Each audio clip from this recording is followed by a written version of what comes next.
Hello, welcome to the Learn English Lab. Today's podcast is 35 plus essential C1 vocabulary terms. Thank you so much for having me. It's fantastic to be here. And honestly, looking at the sheer volume of concepts we have to get through today, I think we really have quite the journey ahead of us. We certainly do. I was looking through the feedback from our community recently, and there's this recurring theme that just keeps popping up. Whenever I talk to people learning English, or really any language for that matter, there is this sort of mythical summit they are all trying to reach. Right, the C1 level. Exactly. Everyone talks about getting past the textbook stage, past that awkward phrasing where you're translating in your head, and reaching that holy grail of advanced proficiency. Yeah, you are referring, of course, to the C1 level on the CEFR scale. It really is the benchmark people strive for. That is the one. It feels like the ultimate badge of honor for a learner.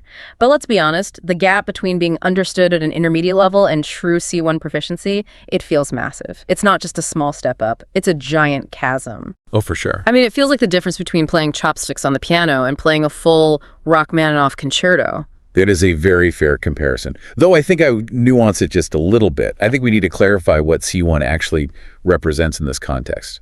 Because there is a huge misconception out there that C1 is about memorizing the entire Oxford Dictionary. Oh yeah, the thesaurus approach. Right. People think it means using the longest, most obscure words possible just to impress your friends at a dinner party. Yeah, it's not about sounding like a walking dictionary or using archaic words that nobody has actually heard since the 19th century. I feel like some learners fall into that trap. They use big words, but they just sound unnatural. Far from it. In fact, doing that often signals that you aren't fluent. Yeah. C1 is really about nuance. It is about sophistication and, most importantly, precision. It's the ability to express complex thoughts with a specific shade of meaning you intend, rather than just a general approximation. It's about having control. I love that distinction. It's the difference between, say, I'm sad, which is a total blanket term, and saying, I'm devastated. Or I'm melancholy, or I'm despondent. Those are three very different emotions, even though they sit in the same family. One is acute and heavy, one is lingering and kind of poetic, one is completely hopeless. A C1 speaker chooses the tool that fits the job perfectly. That makes total sense. Now, today isn't just a random list of fancy words. We aren't just throwing vocabulary at the wall to see what sticks. We have a framework for this deep dive, don't we? We do. We are looking at a specific list of 35 plus terms, but they are all connected by a thematic thread. They're framed around the concept of deep listening and the actual science of how we acquire language. So in a way, we are learning words about learning words. It's a bit meta, isn't it? It is very meta. Yeah. But it is incredibly effective. By learning the vocabulary of language acquisition, you are effectively hacking the process. You are simultaneously improving your vocabulary and learning how to learn better. It's a 2-for-1 deal. So here is the roadmap for everyone listening today. We are going to unpack more than 30 terms. We've got them categorized into how we learn, how we listen, how we strategize, and how we describe the world. Ranging from the mechanics of speech all the way to environmental metaphors. Shall we lay the first stone? Let's do it. We are starting with Part 1, the foundation of fluency.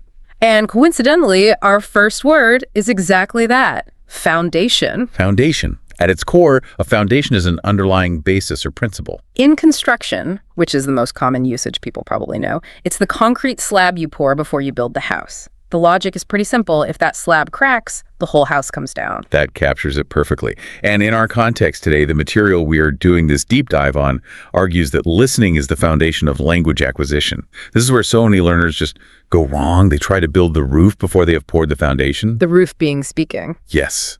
You simply cannot build a stable house without it. But people try to do it all the time. I hear learners saying, I want to speak from day one. Speak, speak, speak. Are you saying that approach is fundamentally flawed?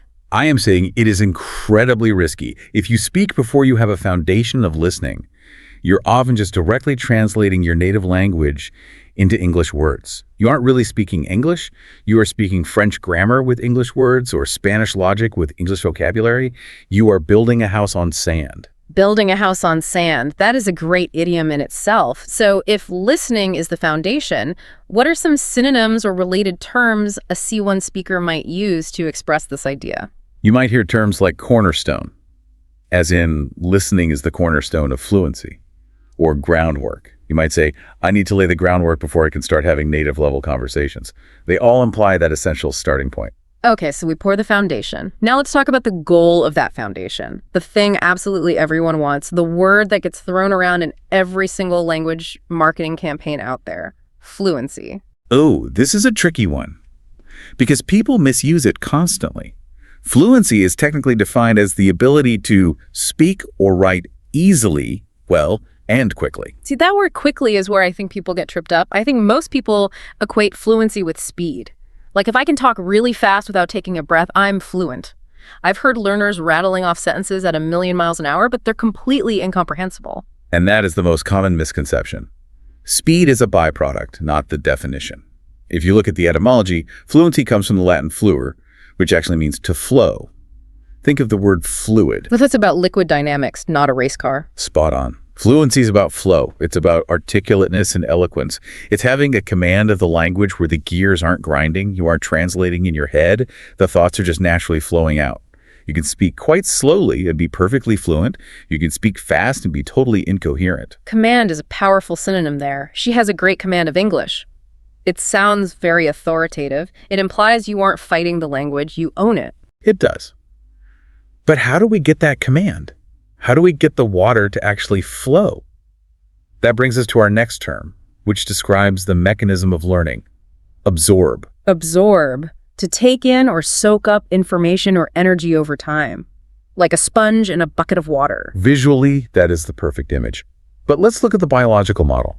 Think about a baby. Babies are the ultimate language learners. We always look at them with such jealousy, like, oh, to learn like a child again. They really are. But here's the thing we forget. Babies absorb language for a full 12 months, sometimes even 18 months, before they ever produce their first coherent word. They spend a whole year just being sponges. They are in what linguists call the silent period. That is wild when you really think about it. Imagine an adult taking an English class and sitting in complete silence for a year. They'd demand a refund immediately. They absolutely would. As adults, we learn a new word on Tuesday, and we get immensely frustrated if we can't use it naturally in a sentence on Wednesday. We are impatient. So we're trying to squeeze the sponge before it's wet. Correct. We lack the patience to just absorb. We want to output immediately. But you have to assimilate, incorporate, or digest the language first. It's a receptive process long before it becomes a productive one. I really like digest. It implies breaking it down and making it a physical part of you, so we need to be sponges. But does being a sponge mean you just sit there and do nothing? That leads us to a really critical distinction in our source material. The difference between passive and active. Let's look at passive first. Passive. This means accepting or allowing what happens without active response or resistance. In our context today, it means being submissive or detached. This is the sleeping student strategy, isn't it? Or the osmosis theory. It is the trap of passive listening. This is when a learner puts an English podcast on in the background while they're cooking, cleaning, or scrolling through social media on their phone. Their attention is completely elsewhere. I'm definitely guilty of this. I figure, hey, the sound waves are hitting my eardrums, so I must be learning something, right? It feels productive because I'm multitasking. It is better than nothing, but barely. It maintains the language you already have, but it rarely improves it. If you are inactive, you aren't building those new neural pathways. To reach C1, you have to stop being passive. You can't just let the language wash over you like a warm breeze. You have to grab it. You have to engage. You have to wrestle with it. Which is the perfect segue to part 2, the mechanics of deep listening. We are going to look at what actually happens in the brain when we stop being passive. And the first term here is decoding. Decoding. This is converting a coded message into intelligible language. It sounds like spycraft, like we are breaking the Enigma code in World War II. In a very real neurological way, we are. When you hear a foreign language, especially one you aren't fluent in yet, your brain receives a stream of noise, raw acoustic data. It's a literal code. Your brain has to work like a code breaker to analyze and understand that communication. And this isn't instant, right? I think learners beat themselves up because they don't get it the first time they hear a fast native speaker. Not at all. It is a cognitively expensive process. Sometimes your brain needs to hear a specific phrase 10 or 15 times before it can successfully decode it. You might hear a blur of sound the first 14 times, just static, and then suddenly, click. The code breaks and you hear the distinct words. I love that image. It validates the struggle so much. It's not that you're bad at languages. It's just that you haven't finished decoding yet. You're deciphering or interpreting. Or unfathoming, though that is a bit more poetic and rare. It suggests getting to the bottom of a really deep mystery. Once you decode it, you reach the next stage, recognition. Recognition is the action or process of identifying something from previous encounters or knowledge. This is the aha moment. It is. It's the profound difference between hearing noise and the instant identification of a pattern. Let's take a specific example from connected speech, because this is where C1 learners often get stuck. Okay, hit me with an example. What you going to do? Classic. Giving me serious Bad Boys movie theme song vibes. Indeed. Now, a textbook, a foundational textbook, might teach, what are you going to do? Distinct, articulated, robot English. But in the wild, that pattern is compressed. Deep listening trains your ears for the recognition of that exact sound shape. You don't hear what...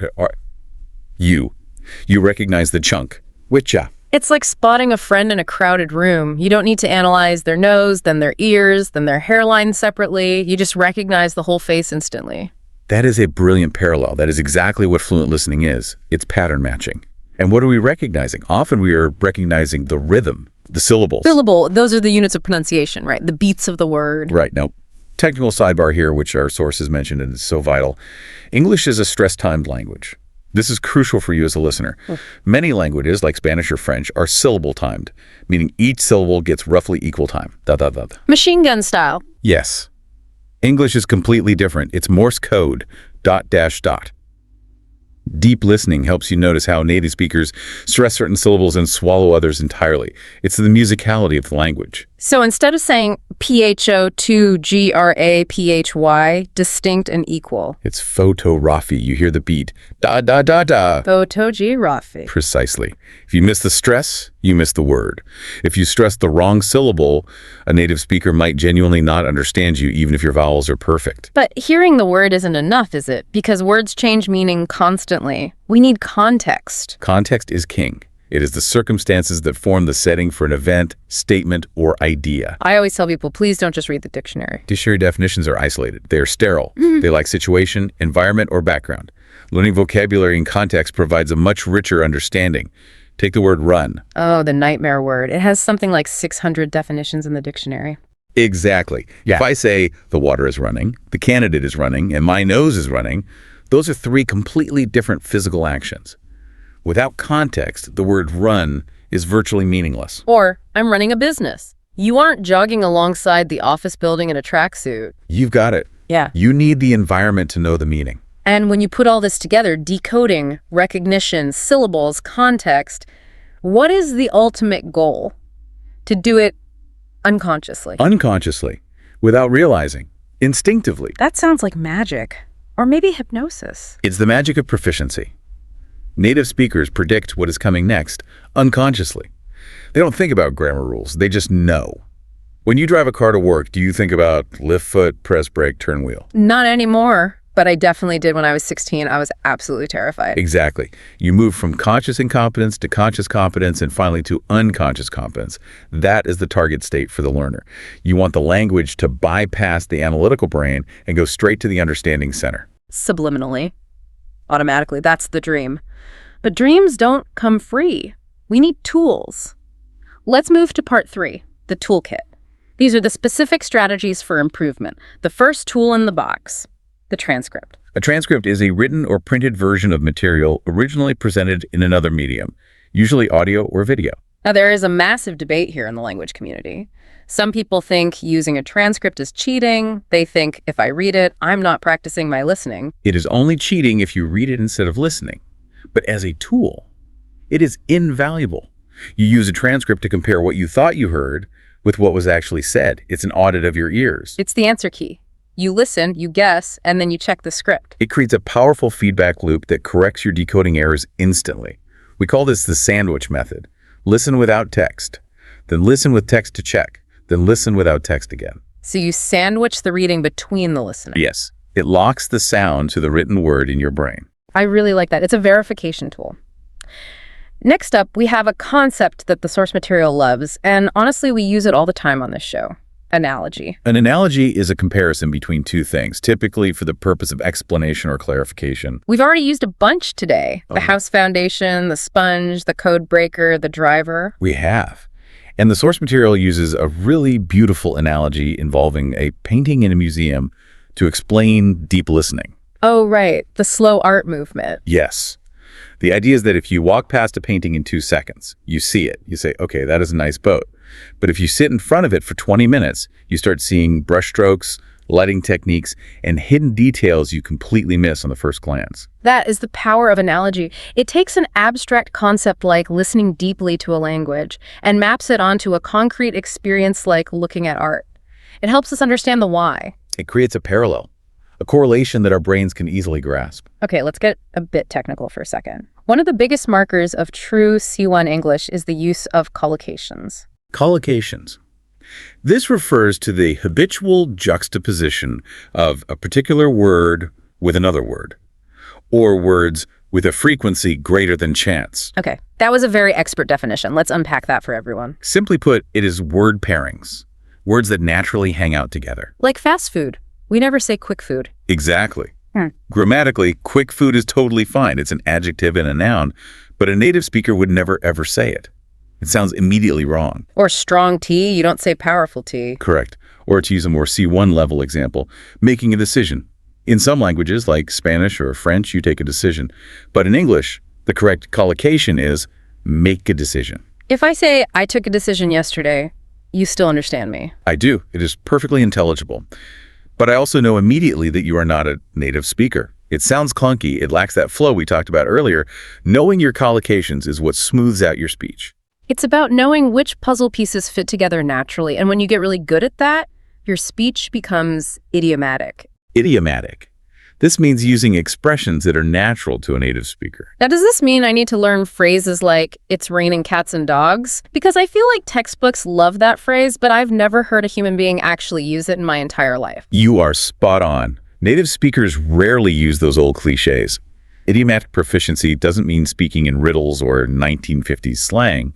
It means moving from robotic, grammatically perfect sentence construction to vernacular or natural phrasing. It includes phrasal verbs and natural sentence structures. So instead of saying, I have a great amount of hunger, which is grammatically correct, You would say, I'm starving, or I could eat a horse. yeah, That is idiomatic. It is how real people actually talk in the real world. I love that. Moving from robot to human. Now, this all sounds great, but let's be real. It's hard work. That brings us to part 4, the grind. We need to talk about the intensity required to get here. Absolutely. Casual learning gets you casual results. If you want C1, you need to get intensive. It's intensive, concentrated, thorough, vigorous. Deep listening is not a leisure activity. It is an intensive method. It targets specific skills much faster than general exposure because it's highly concentrated. It's the difference between taking a slow stroll in the park and doing high-intensity interval training at the gym. It's a literal workout for your ears. And like any workout, if you do it right, you get tired. You need stamina. Stamina. The ability to sustain prolonged physical or mental effort. Mental endurance. Yes. When you first start listening to a foreign language intensively, your brain gets tired after maybe 5 minutes. It actually physically hurts. You get brain fog. I've definitely felt that. After a long language lesson, I just want to lay down in a dark room. That is good. Yeah. That means you are actively working. Building stamina means training your brain to handle longer inputs without shutting down. Long-form audio, like deep dive podcasts, for example, is excellent for building this resilience. You are training for a marathon, not a sprint. And you don't run a marathon on day 1. You follow a progression. Progression. The process of developing or moving gradually towards a more advanced state. You have to level up. You don't fight the final boss on level 1. Learners should follow a strict sequence. You might start with clear audio, scripted, slow, perfect enunciation, like the evening news. But you cannot stay there forever. You must progress to messy, real-world conversations with interruptions, background noise, overlapping speakers, and slang. Because if you only train in a clean, sterile environment, the real world will eat you alive. If you only understand the King of England, good luck ordering a beer in a noisy pub in Glasgow. Or coffee in Brooklyn. The real world is incredibly messy. Indubitably. Now, what is the secret ingredient to making this progression actually work? Consistency. Ah, yes. consistency, adherence to the same principles or course of action. It's the unsexy truth of learning. Everyone wants a hack, but the hack is just showing up. It is. The difference between being good and being great is rarely raw talent. It is constancy and regularity. Think of compound interest in finance. Doing 15 minutes of deep listening every single day is infinitely better than doing 5 hours once a month on a Sunday, It's showing up when you don't want to. especially when you don't want to. And if you show up and you do the work consistently, you can accelerate your learning. Accelerate, to increase rate or speed, to expedite. We all want to get there faster. And the research in our deep dive suggests a specific technique to accelerate, turning passive input into active output. Don't just listen. Speak what you hear. Shadow it. Write it down. That active engagement is pushing the gas pedal. I like that. Don't just sit in the passenger seat. Drive the car. Drive the car. Okay, we've talked about the grind. Now let's talk about the payoff. Part 5, value and impact. Why are we doing this? Why does it even matter? Our first word here is crucial. Crucial. Extremely important to the success or failure of something. Not just kind of important. No, it is vital, essential, critical. For example, it is crucial to choose audio that is slightly above your current level. If it's too easy, you don't learn anything. If it's too hard, you give up in frustration. That balance, what linguist Stephen Krashen calls I+1, is crucial. That's the Goldilocks zone. Not too hot, not too cold, just right. Precisely. And when you find that content or you build those skills, they become precious. Precious, of great value, not to be wasted. We usually talk about precious metals like gold or precious stones. But in language and in life, memories are precious. The discussion in our source material makes a really beautiful connection here. Words allow us to access memories, and those are cherished or prized. Learning a language protects those precious connections with other cultures and people. That's deep. It's not just utility. It's not just passing a test. It's value. It's sentimental. And every word has something special about it, something unique. Unique, being the only one of its kind. Distinctive. Peerless. Now, there is a little pronunciation trap with this word, isn't there? There is. A lot of learners look at the spelling, U-N-I-Q-U-E, and want to say unique, because in many languages, the letter U makes an oo sound. But in English, it has that hidden Y sound at the start. It's unique. Like the word you. You are unique. Yes. Getting that pronunciation right distinguishes the native speaker from the learner. Nice transition there. Distinguishes. To recognize or treat as different? To differentiate. Yeah. The material gives a great example from nature, actually. The unique orange color of a specific frog distinguishes it from other species. It sets it apart. In listening, your ear needs to distinguish between similar sounds, like sheep and ship, or bat and bet. If you can't distinguish those sounds, what linguists call minimal pairs, you can't decode the message. You might think someone is asking for a sheet of paper, but they're saying something very different. Very dangerous territory there. Now I have to ask, is this whole process of listening and repeating fun? Is it glamorous? Glamorous, having an exciting or attractive quality. Like a movie star on the red carpet. Learning a language is very often sold as glamorous. Learn French in 10 days and sip wine in Paris. The marketing is very sexy. But the hard truth, the actual process of deep listening, of repetitive practice, isn't glamorous. It isn't dazzling or alluring. It's sweaty, it's messy, it's frustrating. It is.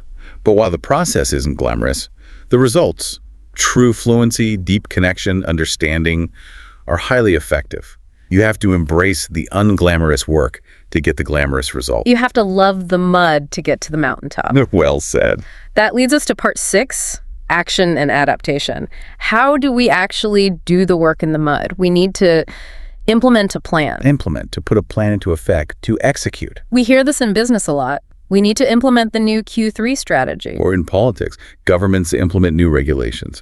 But as a learner, you need to implement your study plan. It's not enough to just have a plan or to buy the fancy textbook. You must enact it. You must do the thing. Action over theory. But what happens when things change? What happens when you implement the plan and it just doesn't work? You have to adapt. Adapt, to become adjusted to new conditions. Darwinism for language learners. Survival of the fittest. Essentially, your ears must adapt or acclimatize to faster speech. At first, native speed sounds totally impossible. But if you stick with it, your brain adjusts. You conform to the new speed. You literally rewire your neural pathways. But on the way, You are going to run into problems. You will be encountering difficulties. Encountering. Yep. Unexpectedly facing something difficult. I think a lot of people see encountering a new word as a massive failure. Like, oh no, I don't know this, I'm terrible at English. That is a very toxic mindset. Encountering unknown words isn't a failure. It is a necessary part of the process. You are confronting the unknown to make it known. If you aren't encountering new things, you aren't actually learning. You're just reviewing what you already know. So embrace the encounter. And to make sure you encounter enough new things, you need to diversify. Diversify. Make more varied. Don't put all your eggs in one basket. Right. Don't just listen to one podcast host all the time. Yeah. Don't just listen to American English. Diversify your sources. Broaden them to include different accents. Australian, Irish, South African, different topics too. Science, history, casual chat. It makes you resilient. It ensures you don't become a one-trick pony. Exactly. And finally, how do we keep this up for the long haul? We have to keep it engaging. Engaging, charming, attractive, occupying attention. Because if it's boring, you'll quit. Willpower only lasts so long. That's just human nature. You have to keep the practice captivating. Change the purpose of each listen. Maybe today you listen solely for intonation. Tomorrow you listen for new vocabulary. The next day you listen for emotion. Keep it fresh. Keep it intriguing. Okay, we are moving into the final stretch here, part 7, the big picture and metaphorical examples. This is where we take our C1 vocabulary and apply it to the real world. The course material uses a very specific cluster of words related to environmentalism and persuasion. Which is great because C1 isn't just about ordering a coffee or asking for directions. It's about discussing complex global issues, policy, and science. You need to be able to hold your own in a real debate. Correct. You need the vocabulary to handle complex, abstract topics. Let's look at the word findings. Findings. The results of an inquiry. This is highly academic language. You don't say in a presentation the things we found. You say the findings of the study. It sounds professional. It implies data and rigorous conclusions. And when you present those findings, you might use rhetorical devices. Rhetorical. Relating to the art of persuasion. We mentioned rhetorical questions earlier. Yes. A rhetorical question is when you ask not to get a literal answer, but to make the listener think. Do we want to live in a world without trees? I'm not asking for a show of hands for yes or no. I'm guiding your thought process. You are trying to persuade them. Persuade. To cause someone to believe something through reasoning. Convince, sway, influence. To persuade at a C1 level requires more than just passion. It requires structure and specific vocabulary. Let's look at that environmental cluster from the list. These are great examples of C1 words used in a specific context. The first one is countless. Countless. Too many to be counted. Innumerable. The rainforest is home to countless species. It creates a huge sense of scale and awe. It's so much better than just saying many. And because there are so many, we focus on preserving them. Preserving. Maintaining something in its original state. Safeguarding. We aren't just keeping them, we are preserving them. It implies active protection from harm and decay. And how do we do that on a societal level? Through regulation. Regulation. A rule or directive made by an authority. Statutes. Decrees. The red tape. You need regulations to control behavior. For example, to curb negative impacts. Curb. That's a really good one. To check or restrain. Think of the physical curb on the side of the street. It stops the car from going up onto the sidewalk. To curb pollution means to limit it. To curb spending, it means to keep it under control. And finally, when a study comes out, it often highlights a problem. Highlights. To draw special attention to emphasize. Like using a bright neon highlighter pen on a book. The report highlights the urgency of the situation. Notice how all these words connect. Let me try to put them into a C1 sentence for you. The findings highlight the need for new regulation to curb industrial damage and focus on preserving countless species. Boom. That is a perfect C1 paragraph right there. You just wove them all together beautifully. That is the power of this vocabulary. It allows you to synthesize complex ideas into a coherent, persuasive argument. It's beautiful. And that brings us to our final word today, and perhaps my favorite one in the whole list. Part 8. The power of transport. Transport. Now, usually this means a bus or a train, public transport. But we are talking about the poetic meaning here. To transport someone is to take or carry them to another place emotionally, to cause them to feel they are elsewhere. The song transported me back to my childhood. Memory has the power to transport us. It enchants us. It carries us away.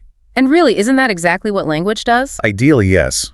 It transports you into another culture, another mindset, a completely different way of seeing the world. It breaks down the walls of your immediate reality and lets you step into someone else's experience. It is the ultimate vehicle. That is a truly lovely place to land today. So let's quickly recap what we've done on this deep dive.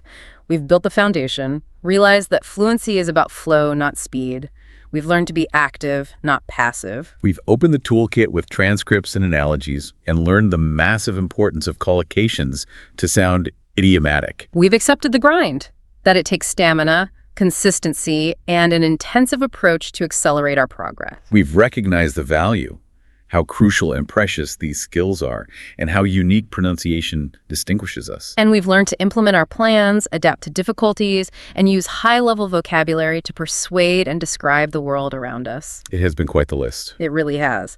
So here is the big question for you, the listener. A final provocative thought, if you will. Go for it. Ask yourself this today. Are you listening passively? Is English just background noise in your life, like a radio in the other room?